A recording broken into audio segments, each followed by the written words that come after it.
Gisnar! Ululukot na kita sa pagkasada!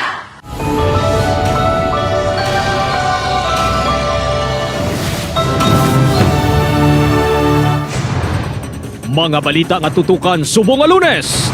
Hindi magnubo sa 30 kakabataan, nagrambol sa esplanade sa Molo. 3 ka menor de edad nadakpan. Transferee student, ginpulihan kastigo sang 3 ka estudyante sa Bacolod City. Samtang mga estudyante sa Escalante City, ginpapauli bangod sa chat sang high school student nga madalas ang pusil. Suspect sa pagpatay sa 89 anyos nga babayi sa La Paz, nadakpan sa entrapment operation sa Oton.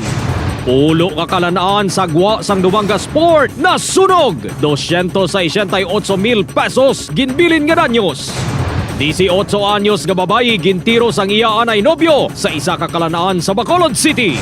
Kag, aksidente sa Antique sang 2023 nga nagutas sang 19 kakabuhi. Nagbilin sang dako nga leksyon. Apang plano para manikawan ang disgrasya. Tub-tub subong, wala pa magtupa.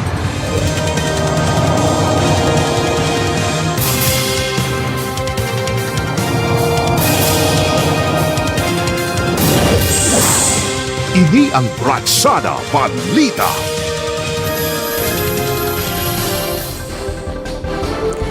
Mayong hapon mga kapuso, mayong hapon Adrian. Mayong hapon man George sa nagapanguna nga balita, pila ka menor de edad nagkinagamo sa esplanade sa Molo, Iloilo City. Hindi magnubo sa 30 kapamatanon imbolbado. Insidente, nakuhaan sa video. Si John Sala may nagaratsada nga balita.